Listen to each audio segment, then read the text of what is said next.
There's a moment on a new job site that every superintendent knows. The equipment is in, the structures are up, the crew is ready, and the power isn't on yet. In a suburban market with established utility infrastructure, that moment lasts a few days, maybe a week. A service connection, an inspection, a meter set, manageable.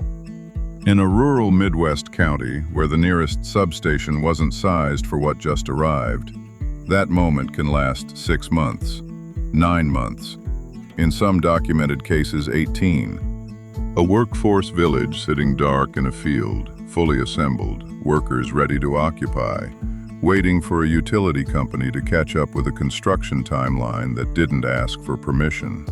That is a solved problem. It just got solved in a way nobody expected. I'm Mason Reed. This is Miles from Nowhere, and this episode is about Day One power. To understand why the rural utility problem is as serious as it is, you have to understand what the hyperscale buildout is asking rural Midwest grid infrastructure to absorb. A hyperscale data center campus at full operation draws power on a scale that rivals a small city. The construction phase, the build, not the operation, draws less, but it's not nothing. A workforce village serving 1,000 workers needs real power. Lighting, HVAC, water heating, food service, laundry, the kind of load that a rural distribution line wasn't designed to carry. The utility companies aren't being difficult, they're being accurate. Upgrading distribution infrastructure in a rural county, new transformer, new service lines, possibly a substation upgrade, is a capital project. It gets permitted, engineered, funded, and built on a utility timeline. That timeline in most rural Midwest markets runs 6 to 18 months from request to energization. The construction project doesn't wait 6 months for housing to turn the lights on. The workers arrive when the project starts. The housing has to be operational before that. The traditional answer to this problem was a diesel generator. Loud, expensive to fuel, high maintenance, and, in 2024, increasingly awkward to defend to a hyperscaler whose sustainability commitments are part of their public record. Nobody is writing a press release about the diesel generators powering the workforce village next to their net zero data center campus. The new answer arrived from a different direction entirely, not from the utility industry, not from the construction industry, from a small manufacturer in Jackson, Michigan, that had been building mobile solar and battery systems for emergency response and military forward operating bases. They called it a nanogrid. The name undersells it. A mobile nanogrid, in its workforce housing application, is a self-contained power generation and storage system that travels with the village. Solar panels that deploy on arrival. A battery rack, lithium iron phosphate chemistry, the same technology in grid-scale storage installations, that stores what the panels generate. A hydrogen component for extended backup when solar production is low. The whole system fits on a trailer. It arrives when the buildings arrive. It powers on when the buildings power on. Day one.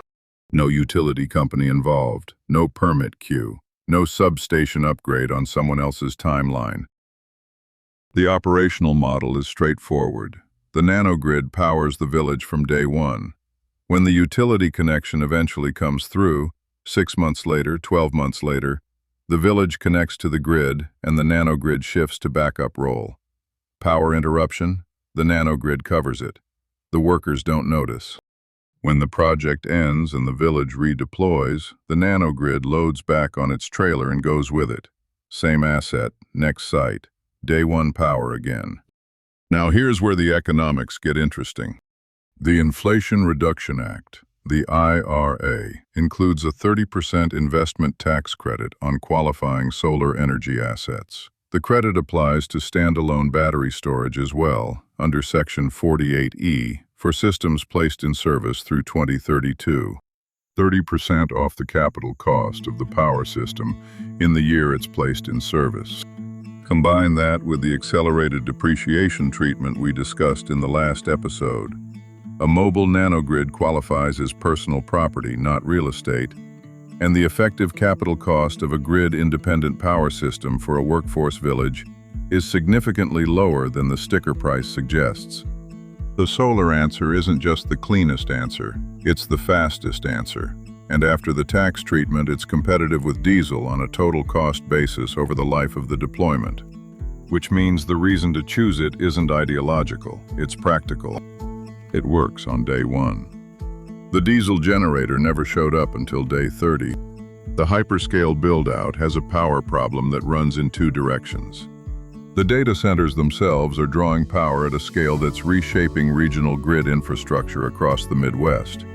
That's a story for another day, and a bigger one than this episode can hold. The workforce housing power problem is smaller, more immediate, and completely solvable with technology that exists right now. A mobile nanogrid doesn't wait for a utility timeline. It doesn't need a substation upgrade. It doesn't produce a press release problem. It shows up on a trailer, deploys in a day, and keeps the lights on until the grid catches up. That's not a technology story, that's an operations story. The technology is the tool. The operation is getting workers into lit, powered, functional housing on the same day the project starts, not 6 months after. The projects that solve the power problem on day 1 are the projects that keep their crews. The ones that don't are waiting for a meter that may not show up until January. I'm Mason Reed. Next episode, the iron worker's math. What it actually costs a man to follow the work across the Midwest for a decade, and whether the next generation is going to do it. This is Miles from Nowhere. Miles from Nowhere is brought to you by Namche Infrastructure. Namche workforce villages run on mobile solar nanogrids, grid independent from day 1, powered by clean energy until the utility arrives, backed up after it does. No diesel, no permit queue, no waiting. The lights are on when the workers arrive. That's the whole idea. NamcheInfrastructure.com